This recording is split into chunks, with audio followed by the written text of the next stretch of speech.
Good morning student, my self Vijayalakshmi और हम देख रहे हैं सिविक्स का चैप्टर सेकंड, कॉन्स्टिट्यूशनल डिज़ाइन। कि जो कॉन्स्टिट्यूशन होता है वो किस तरह से बनाया जाता है, किस तरह क्या प्रोसेस होती है सारी कॉन्स्टिट्यूशन को मेकिंग करने के लिए। ठीक है, तो हमारा सबसे फर्स्ट जो टॉपिक है ना वो है democratic constitution in south Africa. ठीक है, देखिए पॉलिटी के अंदर क्या होता है, कंपैरिजन करके और हम लोग अदर जो कंट्रीज़ होती है ना वहाँ से आइडियाज़ क्रिएट करके वहाँ पे जो भी प्रॉब्लम्स जो भी कंडीशन चलती है उस सब को लेके एक नया जो है कोई भी चीज़ होती है उसको स्टार्ट करते हैं। ठीक है, सिर्फ एक कंट्री या एक पर्टिकुलर जो प्लेस होता है उसकी जो कंडीशन होती है ना उसके अकॉर्डिंग पॉलिटी नहीं चलती है। तो इसके लिए हम लोगों को आसपास का जो भी होते हैं वर्ल्ड वाइड जो भी प्रॉब्लम्स चल रही होती है, जो भी पॉलिसी चल रही होती है, तो उन सबको पॉलिटी के अंदर शामिल किया जाता है, इन्वॉल्व किया जाता है। ठीक है, तो इसी के अंदर हम लोग देख रहे हैं डेमोक्रेटिक कॉन्स्टिट्यूशन साउथ अफ्रीका। ठीक है, उसके बाद में हम हमारे इंडिया के बारे में देखेंगे। तो साउथ अफ्रीका में सबसे पहले ये जो स्टार्ट किस तरह से किया गया था, देखिए Nelson Mandela, the south African leader of American national Congress, ANC। ठीक है, कहीं पे ये भी नाम आएगा ANC। ANC क्या था, अमेरिकन नेशनल कांग्रेस। तो नेल्सन मंडेला कौन थे, साउथ अफ्रीका जो है ना वहाँ के लीडर थे, ANC। देखिए नेशनल कांग्रेस, जैसे हमारे यहाँ पे कांग्रेस है तो कांग्रेस किस, जैसे हमारी कांग्रेस पार्टी है ना तो वैसे वहाँ कांग्रेस पार्टी, ऐसा नहीं है। कांग्रेस का मतलब होता है एक ऑर्गेनाइजेशन या एक ग्रुप। ठीक है, तो कांग्रेस जैसे कि USA के अंदर जो उनकी जो पार्लियामेंट है उसको कांग्रेस बोला जाता है। ठीक है, तो कांग्रेस जो वर्ड है ना वो काफ़ी जगह यूज़ किया गया है। तो कांग्रेस ग्रुप, इस वर्ड का मतलब भी होता है एक ग्रुप। ठीक है, जो लोगों का जो ग्रुप होता है ना उसको बोलते हैं कांग्रेस। तो अफ्रीका के अंदर जो ANC थी उसके प्रेसिडेंट कौन थे, उनके जो लीडर थे नेल्सन मंडेला थे। Ford a long battle against apartheid. Apartheid क्या होता है, अपार्थाइड। ठीक है, देखिए उन्होंने जो है वो काफ़ी लंबी लड़ाई लड़ी थी अपार्थाइड। अपार्थाइड का मतलब क्या होता है कि किसी भी तरह का डिस्क्रिमिनेशन अगर किया जा रहा है ना तो उसको गवर्नमेंट सपोर्ट कर रही है। ठीक है, गवर्नमेंट उसको सपोर्ट कर रही है कि हाँ आपके साथ में ये भेदभाव सही है हो रहा है।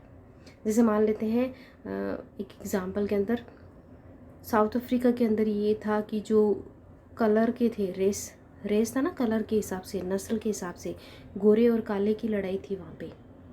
कि जो ब्रिटिशर्स थे, देखिए हम लोग जिस तरह से ब्रिटिशर्स के अंडर में थे, हम लोग ब्रिटिशर कॉलोनी थे। ठीक है, अंग्रेज़ों का हम पे शासन था, तो उसी तरह से साउथ अफ्रीका पे भी ब्रिटिशर्स का शासन था। तो ब्रिटिशर्स जो थे ना वो गोरे थे, वाइट कलर के थे। ठीक है, और अफ्रीकन जो लोग हैं वो ब्लैक कलर के थे। तो यहाँ पे जो लड़ाई थी ना वो गोरे काले की लड़ाई थी, ब्लैक एंड वाइट की। जो वाइट्स थे उनको ज़्यादा राइट्स दिए जाते थे, ज़्यादा उनको फ्रीडम दी जाती थी, और जो ब्लैक्स थे उनके लिए डिस्क्रिमिनेशन किया जाता था, उनको बहुत ही कम समझा जाता था। तो इसी तरह से अपार्थाइड का मतलब था कि गवर्नमेंट जो थी वहाँ की वो सपोर्ट करती थी कि जो गोरे लोग हैं या जो वाइटिश लोग हैं, ब्रिटिशर्स से, उनको ज़्यादा राइट्स दिए जाते थे, उनको अच्छी फैसिलिटी दी जाती थी, उनको स्कूल्स वगैरह का अच्छा अरेंजमेंट था। और जो ब्लैक लोग थे उनके साथ में भेदभाव, तो ये जो भेदभाव था इसको कौन करवा रही थी, गवर्नमेंट करवा रही थी, इसको बोलते हैं अपार्थाइड। ठीक है, तो इसके अपोजिशन में किसने आवाज़ उठाई थी, नेल्सन मंडेला ने। इम्प्रिजन, इनको देखो इम्प्रिजन किया गया था। ठीक है, जेल में डाला गया था 28 ईयर्स तक। ठीक है, 28 सालों तक वो जेल में रहे थे, 1964 से 1992 तक। देखिए जेल में क्यों रहे थे, हम लोग सोचते हैं ना कि इन्होंने तो अच्छा ही काम किया था। तो देखिए ये होता है, हमारे जो फ्रीडम फाइटर थे, नेहरू जी थे, गांधी जी थे, भगत सिंह थे, काफ़ी सारे जो थे ना फ्रीडम फाइटर्स, तो उनको भी ब्रिटिशर्स है वो पकड़ के जेल में डाल देते थे जब उन्होंने भारत छोड़ो मूवमेंट स्टार्ट किया था। और भी फ्रीडम के लिए काफ़ी सारे जो प्रोजेक्ट थे ना हमारे यहाँ पे, तो उनके अंदर फिर उनको ब्रिटिशर्स वो जेल में डाल देते क्योंकि वो ब्रिटिशर्स थे उनके अपोजिट में बोलते थे, इस वजह से। तो नेल्सन मंडेला है वो अपने देश के लिए तो अच्छा ही कर रहे थे, अपने जो लोग हैं उनके लिए तो अच्छा ही कर रहे थे, वो उनके हीरो थे। लेकिन जो उनकी वहाँ की जो गवर्नमेंट थी वो इसको अपने लिए अच्छा नहीं मान रही थी, इसलिए उनको 28 ईयर तक जेल में रखा गया था, 1964 से 1992 तक। और emerged is the first president of Republic of south Africa. उसके बाद में जब साउथ अफ्रीका जो है वो रिपब्लिक बना था, ठीक है, तो उनके जो फर्स्ट प्रेसिडेंट जो बने थे ना वो नेल्सन मंडेला थे। तो ये आपको ध्यान में रखना है कि फर्स्ट प्रेसिडेंट कौन थे, साउथ अफ्रीका के नेल्सन मंडेला। देखिए पीपल जो है वो स्ट्रगल कर रहे थे अगेंस्ट द हॉरिएबल डिस्क्रिमिनेशन, बहुत ही डरावना हॉरिएबल डिस्क्रिमिनेशन हो रहा था practised against them by the white minority rules. ठीक है, ये भी हमने देखा था, वाइट माइनॉरिटी रूलर्स थी। ठीक है, देखिए ब्रिटिशर्स थे ना, वो उन्होंने साउथ अफ्रीका पे कब्जा कर लिया। ठीक है, एक एजी स्टोरी देखते हैं हम। तो ब्रिटिशर्स थे, उन्होंने उनको अपनी कॉलोनी बना ली, फिर वो सारा अपना रूल करते थे वहाँ पे, और वहाँ की जो जनता थी ना उसको परेशान करते थे, शोषण करते थे। ठीक है, उसके बाद में उन्होंने जो ट्रेंड अनट्रेंड है उनके अंदर भी उन्होंने काफ़ी सारे डिस्क्रिमिनेशन स्टार्ट कर दिए। वो जो इंग्लिश पर्सन थे उनको अच्छी फैसिलिटी देते थे, अच्छी स्कूल्स प्रोवाइड करवाते थे उनको, और हॉस्पिटल वगैरह की सब तरह की फैसिलिटी देते थे। लेकिन वहाँ के जो लोकल पीपल्स थे जो ब्लैक थे, ठीक है, उन वो चाहे कितने भी एलिजिबल क्यों ना हो उनके साथ वो भेदभाव ही करते थे। देखिए इसी तरह से हमारे जो एक घटना आती है कि गांधी जी जो थे वो जब अफ्रीका गए थे, गांधी जी ना गांधी जी लॉयर थे। ठीक है, और वो फिर अफ्रीका गए थे। अफ्रीका जाने के बाद में वो जब ट्रेन जो होती है ना, ट्रेन के अंदर first class, second class, third class, ऐसे उनकी मतलब जो भी फैसिलिटी होती है उसके हिसाब से उनके कंपार्टमेंट डिवाइड होते। तो जब गांधी जी के पास फर्स्ट क्लास का टिकट था, उन्होंने टिकट खरीद रखा था फर्स्ट क्लास का, और फिर जब वो फर्स्ट क्लास के अंदर गए तो अंग्रेज़ जो थे ना उन्होंने उनको चलती ट्रेन से धक्का दे के बाहर निकाल दिया कि यहाँ पे ब्लैक लोग जो है ना वो नहीं, उनकी एंट्री नहीं है। ठीक है, तो इस तरह से वो भेदभाव करते थे। अगर वो पैसे दे भी रहे थे ना फिर भी उनको वो लोग फैसिलिटी नहीं दे रहे थे कि आप तो कलर से ब्लैक हो इसलिए आप जो थर्ड क्लास में बैठो। ठीक है, तो इस तरह से वहाँ के लोगों के साथ में वो काफ़ी सारा भेदभाव करते थे, और जो लोग थे ना वो बहुत परेशान थे इन सब चीज़ों से। स्कूल थे तो जो ब्रिटिशर्स थे उनके लिए अच्छे फैसिलिटी वाले स्कूल्स थे उनके बच्चों के लिए, और जो अदर पीपल्स थे उनके लिए अच्छी फैसिलिटी नहीं है, जो भी सिंपल सा चल रहा है उसको चलने देते थे। ठीक है, तो हर तरह से जो है वो लोगों को परेशान कर रहे थे, और वो भी सिर्फ रेस जो कलर था ना, वाइट मेजोरिटी। देखिए वाइट मेजोरिटी के नाम पे कि हम लोग वाइट हैं तो हम लोगों को ज़्यादा अधिकार मिलना चाहिए, इसको रंग भेद बोलते हैं। Apartheid finally defeated. अब ये जो अपार्थेड था ना, गवर्नमेंट की जो पॉलिसी थी, फाइनली डिफीटेड इन 1994 के अंदर। ठीक है, ये मतलब इसको ख़त्म कर दिया गया, and a new constitution made in 1996। तो ये सारी चीज़ें थी, तो इससे जनता काफ़ी परेशान थी, और जब इस तरह की कंडीशन होती है तो लोग फिर क्या करते हैं, रेबेलियन करते हैं, विद्रोह करते हैं, अपनी आवाज़ उठाते हैं, और फिर वो जब काफ़ी लार्ज एरिए पे, मतलब बड़े एरिए पे कंट्रोल कर लेते हैं और पावरफुल हो जाती है ना जनता, तो फिर वो चेंज करवा देती है, कुछ ना कुछ चेंजेस होता है। इस तरह से हम लोगों ने हिस्ट्री के अंदर भी देखा था, जो फ्रेंच रिवॉल्यूशन था तो किस तरह से जो किंग की पॉलिसी थी, और फिर पब्लिक है वो रेबेलियन करती है, अलग अलग ग्रुप्स बनाती है, और फिर अपने लिए वो एक नया कॉन्स्टिट्यूशन बनवा लेती है। तो उसी तरह से यहाँ भी जो है वो लोगों ने चेंजेस करवा लिए। ठीक है, और इसी सीरीज़ के अंदर फिर उन्होंने नया कॉन्स्टिट्यूशन बनाया था, वो 1996 के अंदर था। ब्लैक लीडर अपील्ड, जो ब्लैक लीडर थे ना वो अपील कर सकते थे fellow blacks to forgive whites. ठीक है, और फिर जो ब्लैक लीडर्स थे उन लोगों ने क्या किया, देखिए कुछ लोग तो होते हैं वो माफ़ नहीं करते, लेकिन इन्होंने फिर जो पॉलिसी थी अपना ली कि फॉरगिव वाइट्स, जो वाइट्स थे फिर उनको माफ़ कर दिया। ठीक है, कि कोई बात नहीं, तुमने हमारे साथ भेदभाव किया फिर भी हम लोग तुम्हें माफ़ कर देते हो। तो ये पॉलिसी उन्होंने यूज़ करते हुए कि सबका भला हो, कॉन्स्टिट्यूशन जो है वो अच्छे से बन जाए, तो इसके लिए उन लोगों ने मिलके अपने लिए पॉलिसी यूज़ कर ली। Remarkable constitutions forget past suffering, एक बहुत ही रिमार्केबल कॉन्स्टिट्यूशन तैयार किया गया फॉरगेट पास्ट सफरिंग की, जो भी पहले उनको जो भी मतलब उनके साथ में गलत किया गया था उन सबको भूल जाते हैं।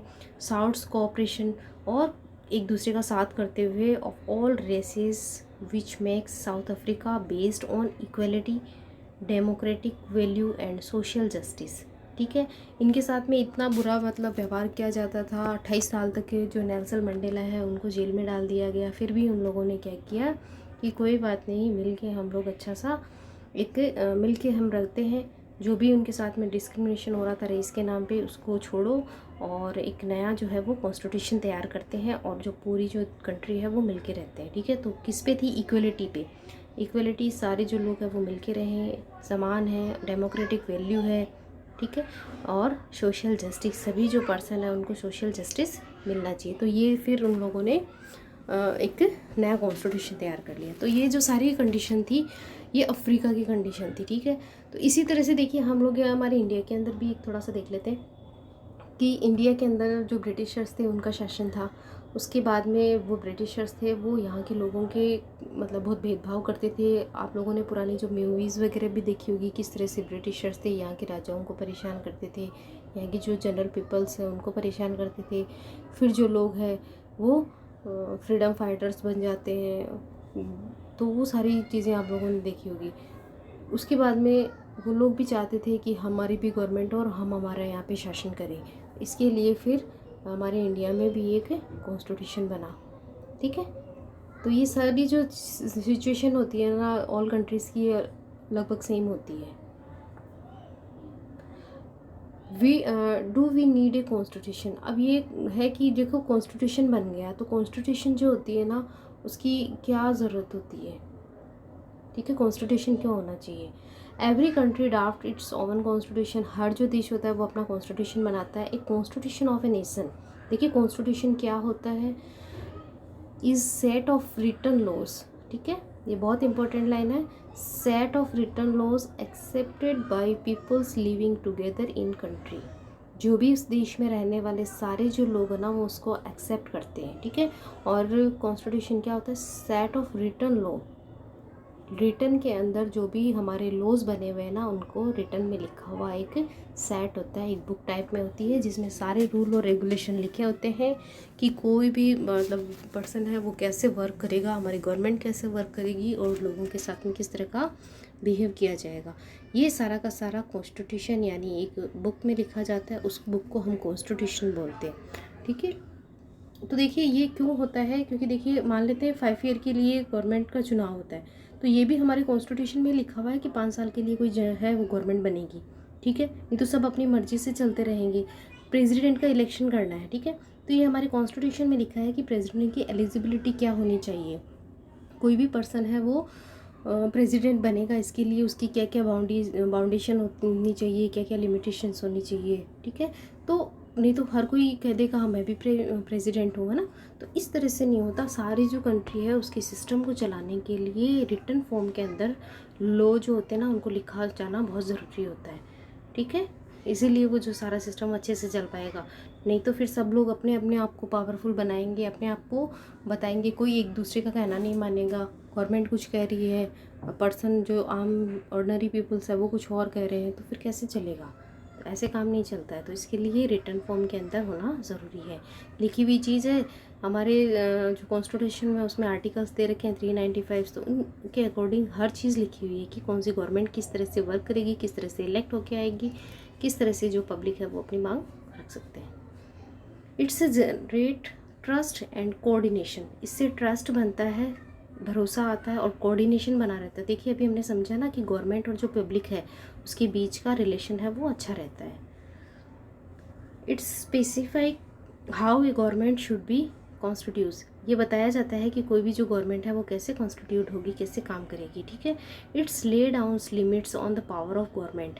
अभी हमने इसको डिस्कस कर लिया कि पावर जो होती है ना गवर्नमेंट की किस तरह से लिमिट की जाएगी या कितनी लिमिट तक वर्क कर सकती है गवर्नमेंट। अगर कॉन्स्टिट्यूशन में कुछ भी नहीं लिखा गया है तो फिर गवर्नमेंट अपने आप को पावरफुल करेगी और लोगों पे वो कहते हैं ना ज़बरदस्ती शासन करने लग जाएगी। It's express the aspirations of the peoples about creating good society. अच्छी जो सोसाइटी होती है उसके लिए लोगों की जो एस्पिरेशंस होती है ना कि क्या क्या होना चाहिए, तो वो सारी चीज़ें हैं वो कॉन्स्टिट्यूशन से हमको मिलती है। तो कॉन्स्टिट्यूशंस होता है वो हमारे लिए बहुत इंपॉर्टेंट होता है। तो आई होप आपको यहाँ तक समझ में आ गया होगा। नेक्स्ट जो टॉपिक है मेकिंग ऑफ इंडियन कॉन्स्टिट्यूशन, इसको हम नेक्स्ट क्लास में पढ़ेंगे, ठीक है।